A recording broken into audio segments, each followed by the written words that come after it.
but I saw videos of the loft kirtan last night. Maybe some people are recovering.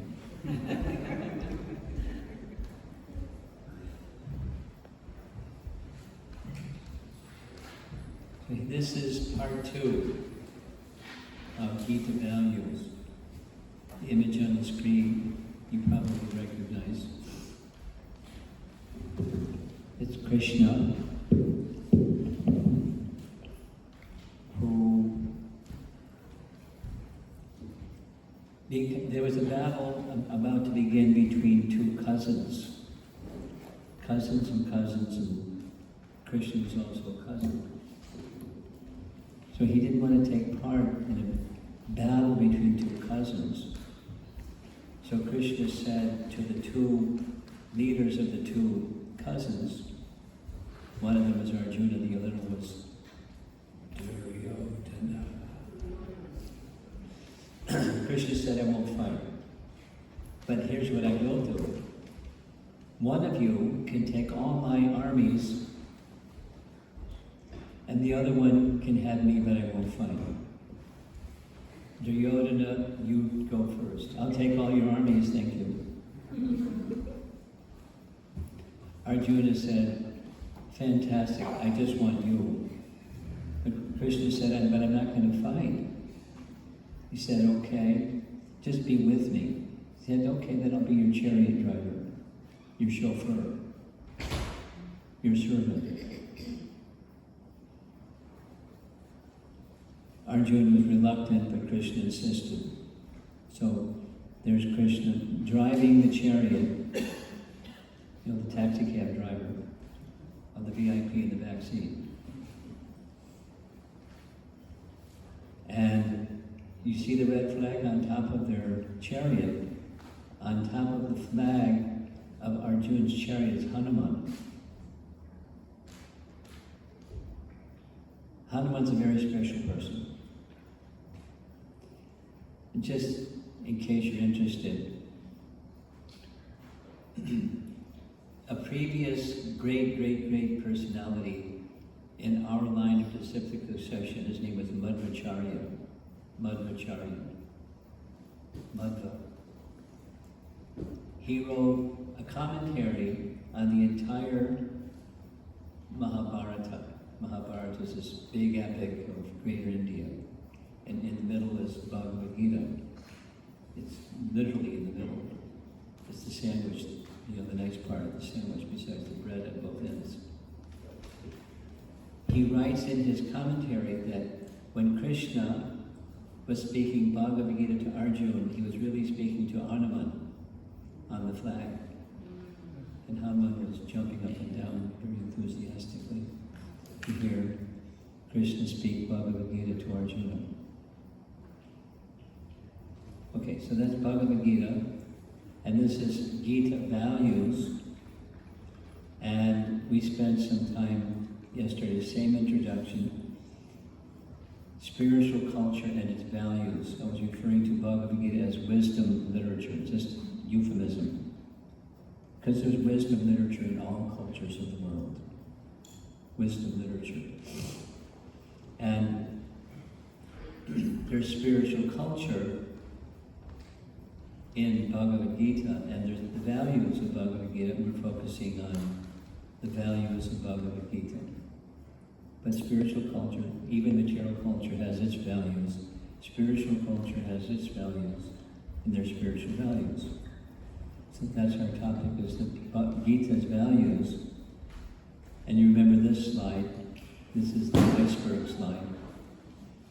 There's the tip of the iceberg, the part that you can see, and then the massive part of the iceberg you can't see, that's below the surface of the water. And so the part of the iceberg that you can see is the tip. And so in an organization's culture, or a country's culture, or a family's culture, or an individual's culture, there's behaviors, measurable things, observable, measurable things. That's the tip of the iceberg. And below the tip of the iceberg is the values and speech. And then one interacts with the other. Behaviors can modify values and vice versa. And then there's the bottom of the iceberg. We discussed this. There are underlying implicit convictions, because values can change and behaviors can change, but some things don't change. And we discussed one of them yesterday. Actually, it was Samadarshana, that something that doesn't change is there's a spirit soul within, and that doesn't change. Coverings can change, behaviors can change, things can change, but that doesn't change. For example, we discussed this one. I'm going to skip this one. Well, I'll mention it again. There's information in Bhagavad Gita, but there's more than information in Bhagavad Gita. There's knowledge and wisdom in Bhagavad Gita, along with information. And we're going to focus on the knowledge and wisdom part. In order to understand the values in that aspect of the spiritual culture of Bhagavad Gita. And this is our last little introduction slide. I didn't mention liminal space. Liminal space is a nice word. I learned about it. It's a Latin word, limen, and it means in between this and that. Like, for example, in architecture, there's a hallway that's kind of like a patio. It's neither in the house nor outside the house, it's in between. Patio, a porch. Neither this nor that, somewhere in between. Or a limen in carpentry is when you divide this room from that room. It's common, not always, but there's a little board that goes in between. Notice when you walk out, there's limits. You go in from the outside, there's a little board. I mean, it helps keep the seal of the door and the outside clear. The limit. It's a carpentry term. So in social terms, it's in between where we are and where we want to go.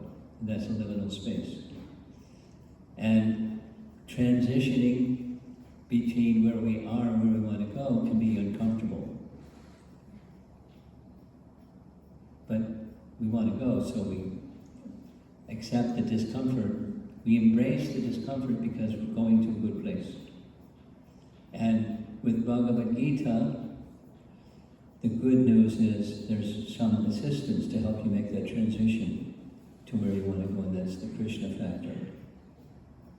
Okay, enough for the images. Now we'll get to the subject. Ahimsa, or non-violence. Ahimsa is the term that's very popular in Buddhism. Many of you know, non-violence, ahimsa. You know, not to hurt other living entities, or non-violent. Like Gandhi's movement, non-violent, non-cooperation. Not with guns, just non-cooperation. Ahimsa, he was a believer also in ahimsa. Don't engage in battle to get the British out, just be non-violent, non-cooperative. Put you in jail, no problem. We'll sit in jail, but we're not going to do violence. We're going to drive the British out through non-violence. At least that was his idea. So, ahimsa, that's a nice Sanskrit word. It's nice to learn vocabulary words, because I like Sanskrit because I don't know what it means, and I have to figure out what it means. And then generally any word, you can look at the word from different angles to get a real sense of what the meaning is. It's not just one thing, it's diverse things depending on the angle of vision that you look at the thing from. So we're going to look at ahimsa from a few different angles of vision. Human history records violence since years ago. And violence continues today. Sometimes people want something and they don't get what they want, so they use violence to get what they want, sometimes. Why does it happen? Anyone want to suggest why does violence happen? Violence. Why? Maya? Maya. Maya. Oh, Maya. Okay. My dear friend Maya. Maya. Illusion. You want to say it? Attachment. Attachment leads to anger. Yeah. He knows Bhagavad Gita. Let's just expand that a little bit. You're next, but I'll call on you. Go ahead. Then I'll expand to what he said. Why violence? No. The guy in the white sweatshirt. Yeah. Violence or greed, Greed. Yeah. and things like that. Most of the violence will happen for their selfishness and greed. Selfishness. Greed generally means you got something and it's not enough, you want more, and you get that something more, and that's not enough, you want some more, and you get something more, and that's not enough, you want some more. Greed. So your statement was violence comes from attachment. Where does attachment come from? Huh? Desire. Ego. Buddhism. The way to become free from suffering, because the type of suffering is violence, become free from desire. Touch the magic wand to your life and no more desire. So, but when there's desire, there's hankering, and then attachment to that something, and then frustration, and then anger, and then violence. Yeah, very good. Yesterday we spent time on the topic of equal vision. Is there a connection between the two? Violence and equal vision? Or non-violence and equal vision? You're nodding. What do you like to say? Basically, if you don't have equal vision, then violence becomes more probable. Yeah, It's more more likely. likely. If everyone had equal vision, I don't think we Very would have good. violence. So, if you start with a spiritual conception of who you are, you're more likely to have a spiritual conception of who others are also. And if you have a spiritual conception of who you are and who others are, you're less likely to have violence. Now, violence is a product of a combustion of passion and ignorance. You know, fuel, when you ignite the fuel, kaboom, you get violence. Generally, the common conception of ahimsa or nonviolence means act in a way that causes the least harm. I mean, it's one of the arguments, it's a really easy argument when you discuss with people about diet, which is better? If I can eat that which causes less pain and suffering to others, or I don't care what pain and suffering it causes others. Eat anything because you want it. That's the desire. But if I'm considering non-violence, I want to cause, whatever I do, let me cause less pain and suffering to other living entities. Here's something that I heard from Prabhupada, who was in Los Angeles, that he was describing, you shouldn't even walk across a lawn. You're stepping on grass and insects and who knows what else, unless you're engaged in some service to Krishna. If you're engaged in some service to Krishna, you may not also, but walk across the lawn. Or any other thing. Swat a mosquito, or any other thing. If you can live without, the more you can live without causing pain and suffering to others, that's better. That's a mode of goodness principle. Ahimsa is a mode of goodness principle. avoiding violence at every level.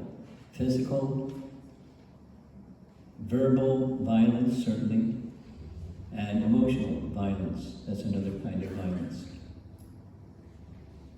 Now, Bhagavad Gita takes it another level, another perspective, and I'm asking the jnana, knowledge.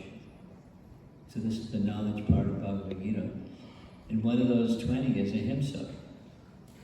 And then the explanation given in the commentary says, not just not harming another's body or mind or ego, just don't put them in distress.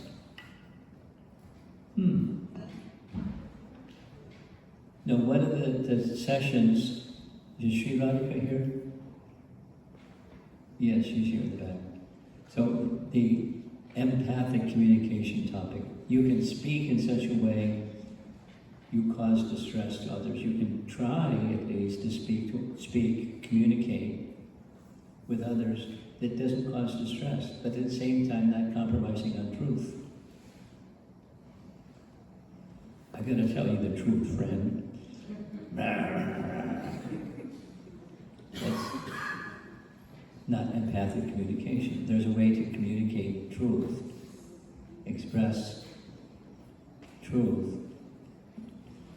in a non-violent way, or a way that does not cause distress without compromising on what the truth is. And you know, it's a subtle art. It takes a subtle consciousness to be able to do the subtle art. But that's a standard that Bhagavad Gita speaks about in terms of ahimsa. People in general are trapped. This is the same explanation of ahimsa from Bhagavad Gita. People in general are trapped by ignorance in the material concept of life. That's how Samadarshana and non-violence connect. You got the answer?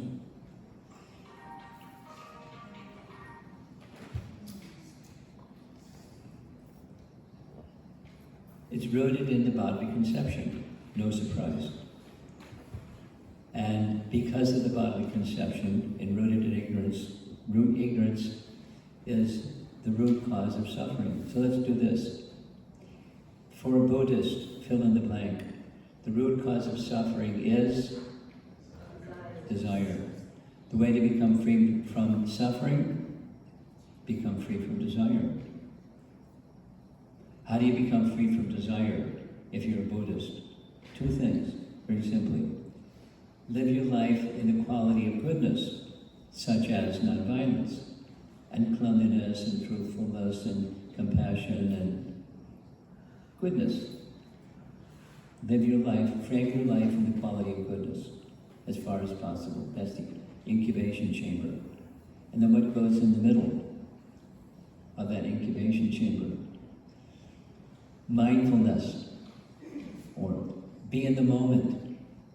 Here's a little teaching that I learned from Jiva Goswami. The teaching says, in the writings of Buddha are very specific. What's consciousness? If you're a follower of Buddha, consciousness is Kshanik Vijnanavad. What does that mean? Vada means doctrine, or in ism, something-ism. Vada, the doctrine of consciousness is momentary. Kshanik is a Sanskrit word that means the blink of an eye, a fraction of a second. There's details, but that's the meaning. Consciousness is momentary. So to be illuminated, to be an enlightened meditator, be in the moment, be in the moment, be in the moment, be in the moment. Don't go planning the future. Don't go lamenting over the past or reminiscing over the past. Just be in the moment, be in the moment. Mindfulness, be in the moment. And when you get really good at being in the moment, what happens? You go on the other side of the moment. And what's on the other side of the moment? Nirvana. That's a nice word. What does nirvana mean? Cessation of material existence. Now go back the other direction. The human existence or material existence is but the moment. Be in the moment, be in the moment. Enlightenment is to go beyond the moment, when you're cessation of material existence. What's over there? Void, nothingness. Voidism. Yummy.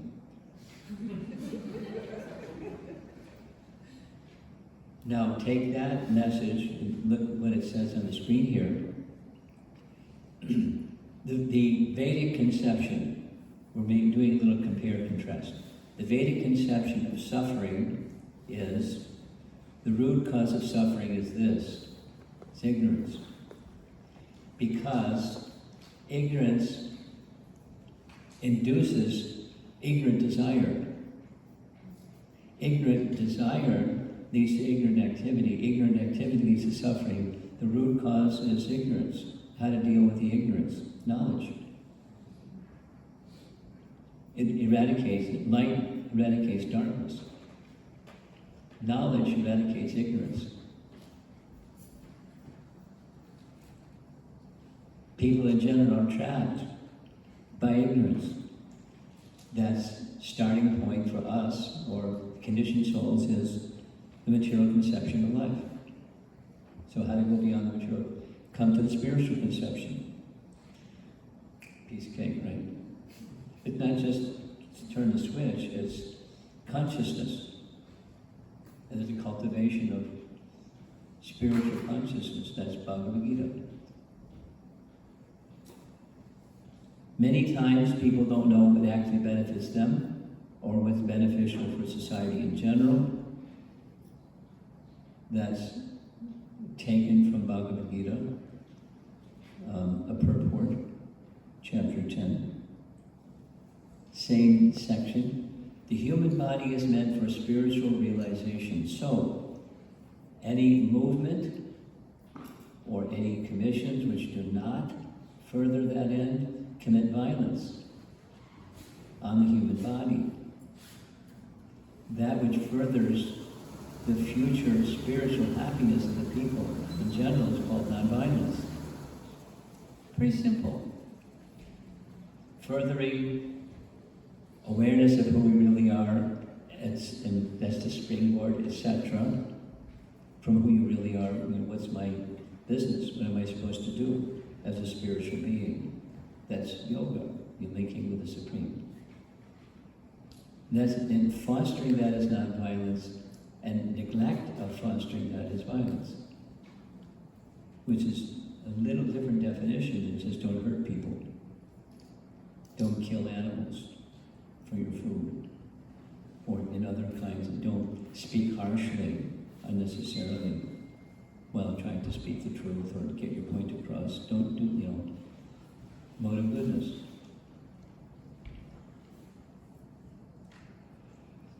In some case, the spiritual ignorance alienates people. It's the foundation for violence at any level. So the starting point was what's the cause of violence. So now it's a little summary, spiritual ignorance. And then back to that same purport, Bhagavad Gita chapter 10, text 4, ahimsa means that people should be trained in such a way that the full utilization of the human body can be achieved. That means mind, intelligence, and even our dear friend false ego. You can spiritualize false ego. According to the Srimad Bhagavatam, bhakti has the power to dissolve false ego. Yay! Try to get rid of false ego some other way. No. Dissolve it? Not easy, but the power is there. Now, Sri Radhika, you recognize this image.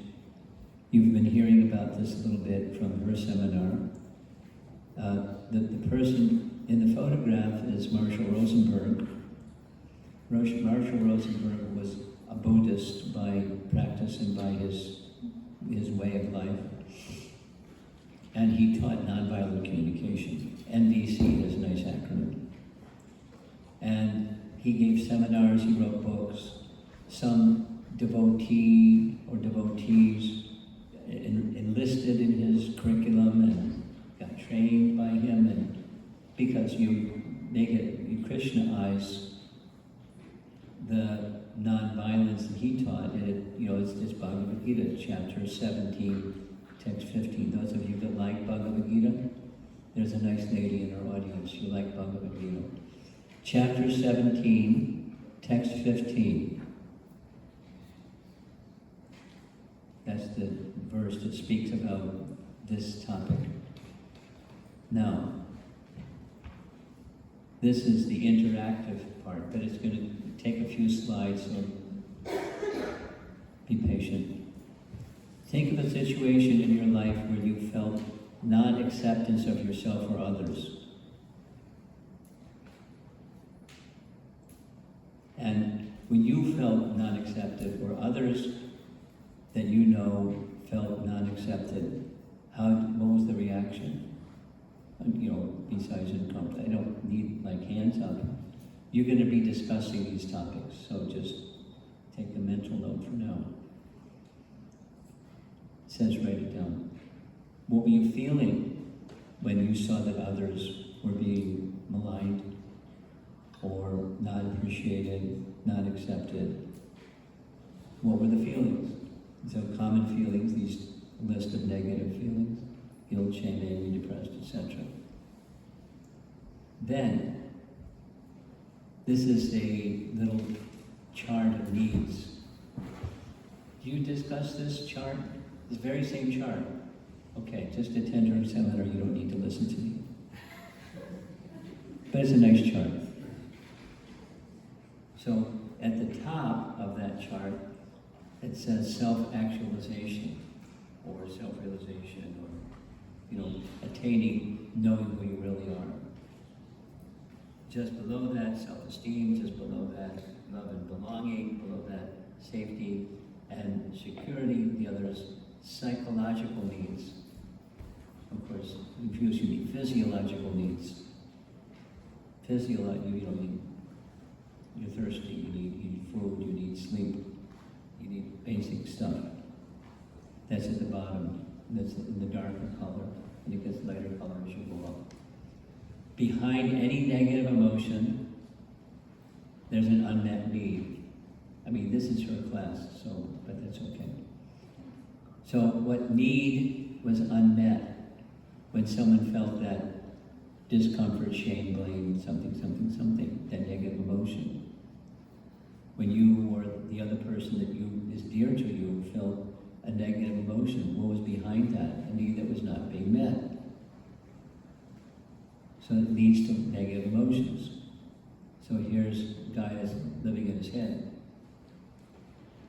Now close your eyes, look at yourself as the bird that's sitting in a cage, trying to get your needs met by others.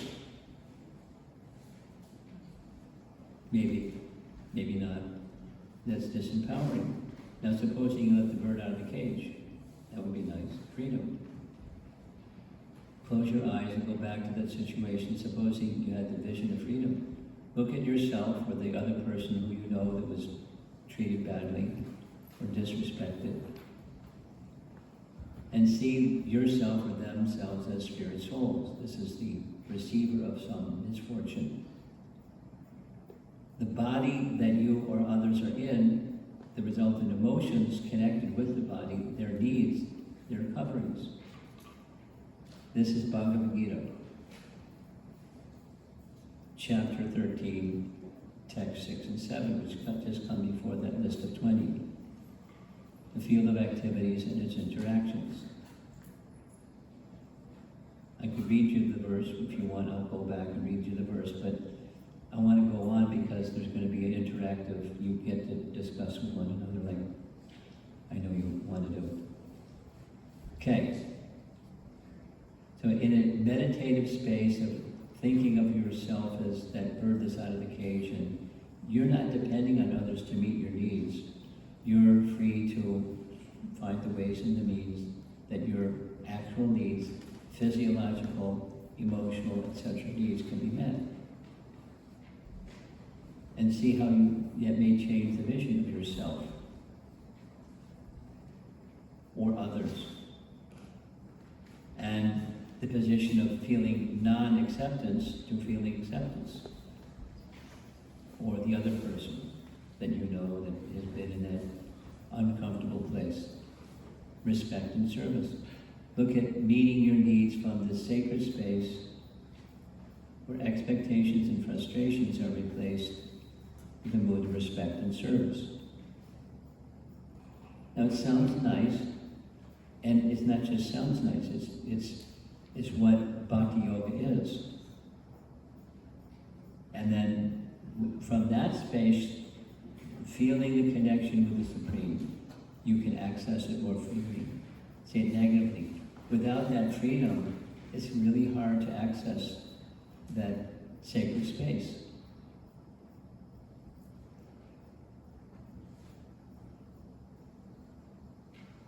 And once that connection is established, then this is the Samadarshana topic. Remember that guy? The image? On the right side, he's the learned fellow.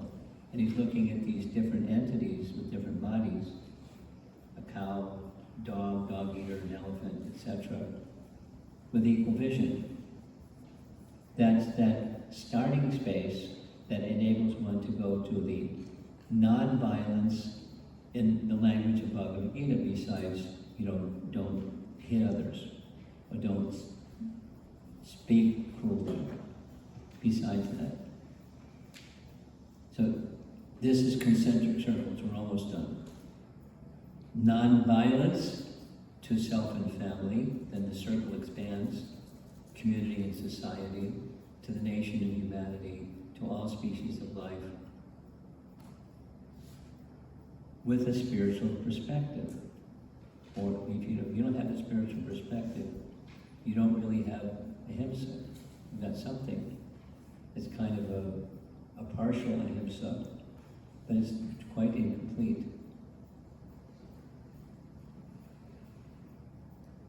So I don't know what happened to the discussion element. Here's a discussion element. Let's go back to one of these slides. Envision, this is discussion time. Envision being in a situation where you have been uncomfortable because of being not respected or not acknowledged or bullied or demeaned in some way or another, and you've got some uncomfortable feelings going on. And because you've been looking from others to meet those needs. Now, supposing you don't look to others to meet those needs, does that provide some freedom? And in that space of freedom, it doesn't mean you don't look to meet your needs, or the needs of others, but you're responsible. And then that opens the door to freedom of choice, not trapped by others and circumstances. And then you can move forward. I'm going to just add one thing and then I'll stop and invite you to have your discussion on the topic I just outlined. One of the authors I really like is Viktor Frankl. Maybe some of you here know who Viktor Frankl is, at least of him. He wrote a book in 1946 called Man's Search for Meaning. He wrote it after the end of World War II, because during World War II he was a Jewish man in a Nazi concentration camp and survived. And the power that enabled him to survive, it's a really nice story, but was he had a conviction that there was a purpose to his life. And the purpose to his life was going through what he was going through to help other people on the other side of World War II, they got in the concentration camp, to be able to endure any kind of misfortune that comes your way. And where do you get the strength to do that, to overcome misfortune? And it's misfortune, there's nothing you can do. There was locks on his little cell, and abusive things going on every day, without detail. You can read his book. It's just a skinny book. And he had a strength inside that there was a purpose in his life to be fulfilled, and that's a freedom that others couldn't take from him. He was meeting his own needs rather than depending upon others to meet an unfulfilled need. Circumstances shifted by time and God's intervention. He survived, and then he wrote this book, and then he spent the rest of his life helping people deal with circumstances that cause terrible emotion. I can't imagine going through anything like what he went through. Maybe it will happen, but I can't imagine it. And other people have difficulties for sure, but not exactly like that. That's pretty extreme. And so he did well through that situation. So I'm going to invite you to discuss the freedom and the position of ahimsa that you can achieve by what we've just been discussing. Is it clear? So when you're ready, you find a little discussion group, and to your heart's content, you can discuss the topic. I'll leave you alone, and then we'll come back to our group discussion.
I can tell the favorite part for all of you in these gatherings is the discussion time.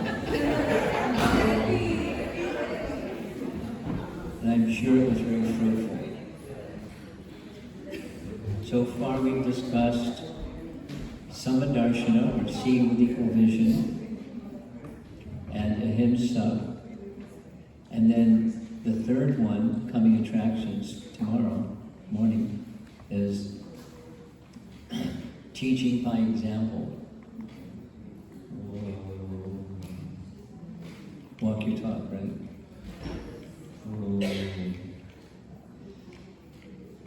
So we have 20 minutes. From my experience, along with the discussion we just had, the questions answer is far more interesting than we thought. So let's see if there's some discussion. Some topics you'd like to bring up? Comments? In the back row.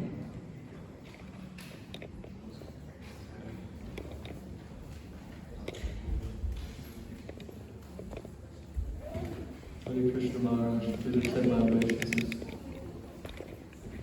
You were talking earlier about how to be, we have all these desires, and we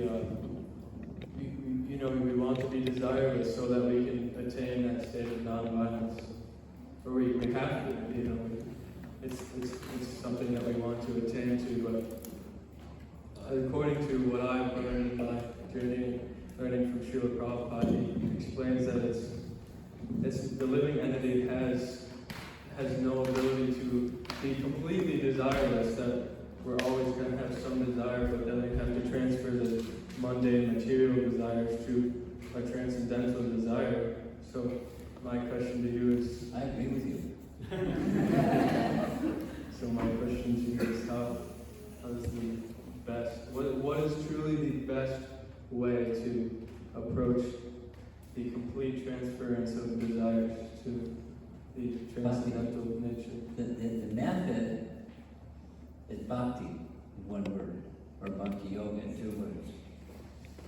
So that's the premise of the preamble of your discussion. We don't say desirelessness.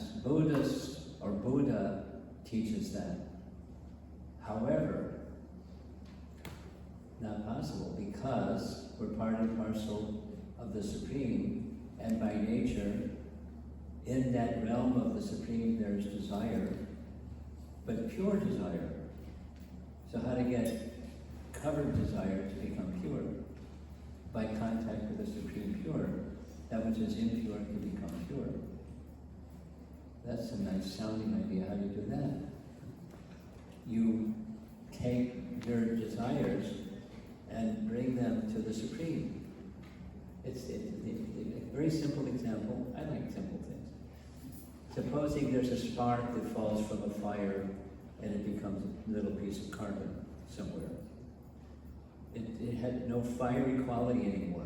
Then you take that piece of carbon and put it in the vicinity of the fire, it becomes fire again. So our original pure condition is restored by connecting the impure covering part of us, the desire part of us, with the Supreme. That's yoga, linking with the Supreme. Yoga means linking with the Supreme. And there's different systems of yoga, and according to Bhagavad Gita, you like Bhagavad Gita? You know a little bit of Bhagavad Gita. Oh no, I read the whole thing. Okay. Last verse of chapter 6, Bhagavad Gita, Krishna says, of all the systems of yoga, there's one that's the pinnacle, or Uttama, the topmost, and that's bhakti. Then he defines bhakti, what the mind does and what the body does. And then you do those two things, your mind and your body, connected in loving service to the Supreme. And gradually, the impure become pure. And that's connection with the Supreme Pure. Body and mind, both. Desires in the body platform, desires on the mind platform.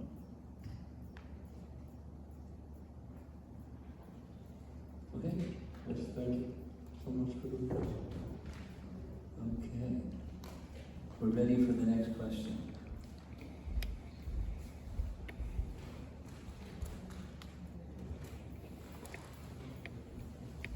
Come back.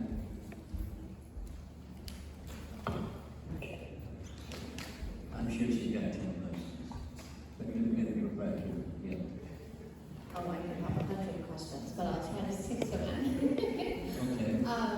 So you talked earlier about kind of going on with what you just said, the Buddhist teaching of being present and being in the moment. So my question is when we leave a place like this and we return to our normal lives, for lack of a better word, how to continue to incorporate the present moment when there are demands on some to adhere to a schedule, to plan ahead, to care for others. So what would be an example of bhakti and service in those moments when you're trying to stay present, but yet the external world is, A kaleidoscope. yes, oh, beautiful, wonderful word. I'm quite familiar with the challenge. And my answer has to do with the process itself. The process itself is connection. And you can stay connected. You use the word several times, in the moment. But you don't have to leave the moment to be connected. The mindfulness of bhakti is to be with the Supreme moment to moment. Moment to moment. So you leave this space, you go to that space, and you don't have to leave that consciousness space. You take that consciousness with you. Or say the same thing in a different way. Here's the same thing, said in a different way. Every day, yoga, you heard the name Patanjali? Of course. Patanjali Yoga Sutras. So he gives a very succinct definition of practice. It's three things. Every day,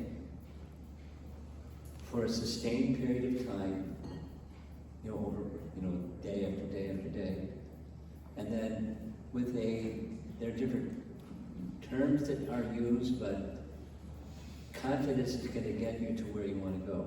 That's this liminal space thing. I'm not where I want to be, but I have an idea of where I want to be. And the idea of where I want to be comes from wisdom literature and people that can guide me in becoming a wise person too. So with the guidance of wisdom literature and supreme within, and persons that can help me step by step, with confidence it's going to get me there. So that you can carry consciousness with you with those three things. By the Sanskrit word is abhyasa, it's simple, it's just practice. Yoga practice is those three things. So you can take what you've received here, in 10 giant steps to go to where you came from and continue your life with. Now, specifically mentioned planning the future. There's no harm in planning the future. There's harm in planning the future if you lose consciousness of who you really are, like this Viktor Frankl message. You're in a very, for several years, he was not in a very nice place. There's details, I'll skip what happened when he was there. But he was waiting for that moment when the freedom that he felt was within him. He was no longer in that concentration camp. And he did the same thing that he was doing mindfully while he was in the concentration camp.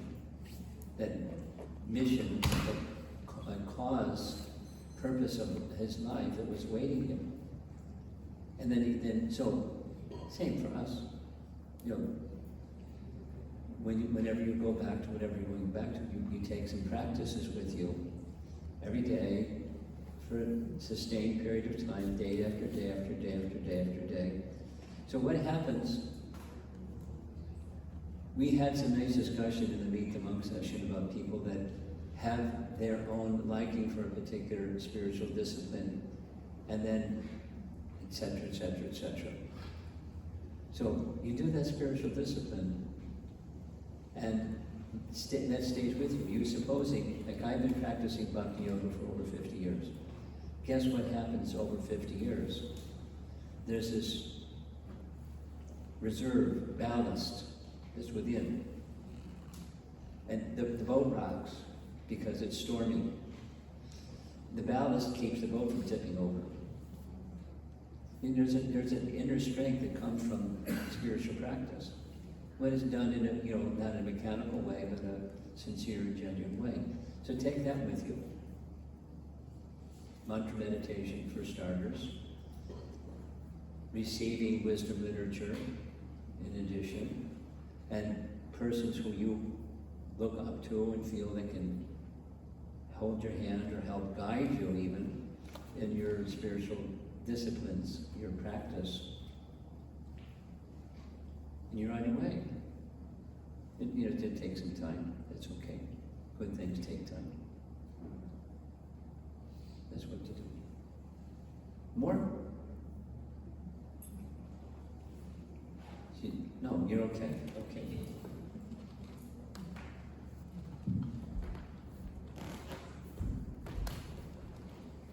Well, she didn't have her hand up, but I know she's going to have something to say.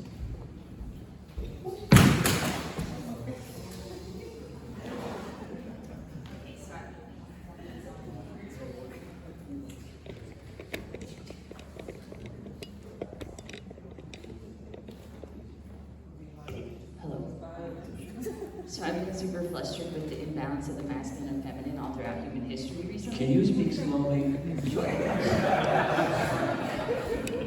I mean, 1/4 of that speed, Okay. please. With this thing. I'm a fellow that has difficulty when people speak fast. Recently, I've been a little flustered with the imbalance of the masculine and feminine thus far in human history, and how some of the feminine has been suppressed for eons, and it's going off the progression of our evolution as a species because we're not tuning into both sides of the You're not seeing both sides. You're not seeing both sides? Is that what you said? well, not working equally together to progress. So, I mean, hopefully we're getting more balance now, which Okay. is great. So what's your solution? I think we need to take accountability for men and have more brotherhood and work together and fight it out if you have to and stop using women and children as punching bags and like deal with your own sharp edges together somewhere else away from women and children. You got some anger stored in there somewhere. I told you about my anger yesterday and you told Yeah, me to you- sing it away. And I think there's power in anger and there's reasons to have rage to cause shifts. Okay. Yeah. So get mad about it if you want. No. Okay, good point. So. I'm too old for that.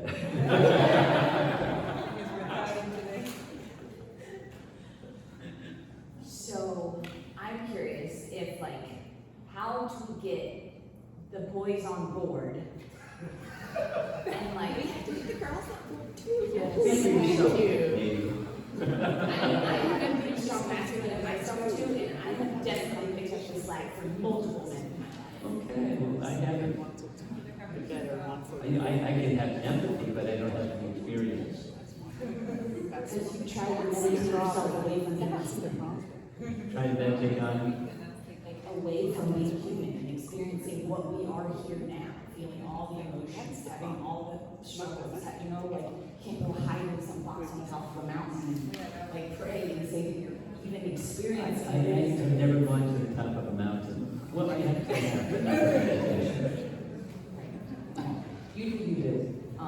Yeah, I move.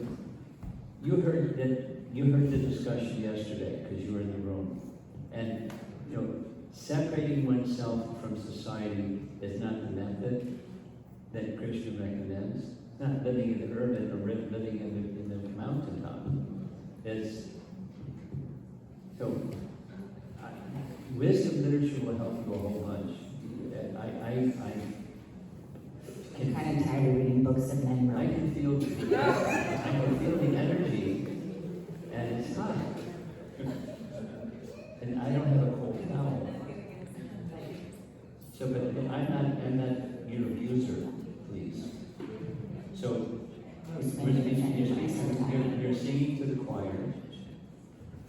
And that's nice, singing to the choir. But So, just records. I recommend, All of religion, I recommend that you. majority of wars, all the lines on this planet, most of the murders, most of the pedophilia, all done by men, not women. So there's a flaw in the makeup, or something, I haven't figured it out yet, but there's something going on in half the population of humanity that they're feeding on the other half. and it's messed up, and I don't like I it. got an answer, but you And don't my want to hear it. purpose of man on this earth is to protect and provide and create a safe space for women and children. You don't want to hear it, so I won't tell you. What would you like to talk about? No, you want to talk about, you want to get the microphone. You want to talk about what is You on can your have the mind. microphone, if you'd like it back, you can have it. Okay, but what I was going to suggest, I don't know if you want to hear it.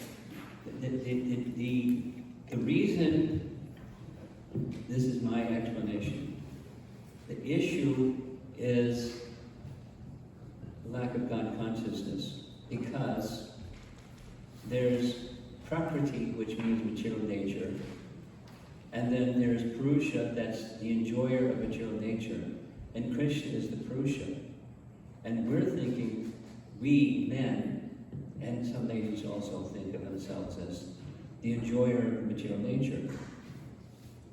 And just step back and step back. So what's the root? If you want to fix the problem, go to the root of the problem. It's not just gender and all of that stuff. It's the A big part. Excuse me. It's the problem is the lack of recognition of our position as we're to be enjoyed by the Supreme Purusha. Whatever the gender, whatever the species, we're to be enjoyed by the Supreme Purusha. We just need to learn He's the enjoyer. If you want to fix the problem, go to the root. And find the root, pour water on the root. And then the tree can be a nice tree instead of a disturbing tree. If you want to go forward with this, I'll give you one more shot at it, but I'm not going to just dwell on the same topic. Sorry. Go ahead. Why do you refer to God as a man? It's not, it's the Purusha. I didn't say Said God. he, you're using masculine. Excuse me. Clarifying so you can answer the question. Can you take the microphone from her? Thank you. Purusha means the energetic, and Prakriti means the energy. So we, you and me, and the trees, and material nature and stuff, it's Prakriti, it's nature coming from the energetic, or it's energy coming from the energetic. That's all. So the word that's used is Purusha. You can use the word she, or you can use the word he, but the Sanskrit word is Purusha. Parama Purusha, the supreme source of everything. So the root cause is forgetting our connection with the root source of everything. And then you get all the other corollary problems from the root cause. We're going to change topics. Anybody else would like to contribute? We have 4 minutes. Yes.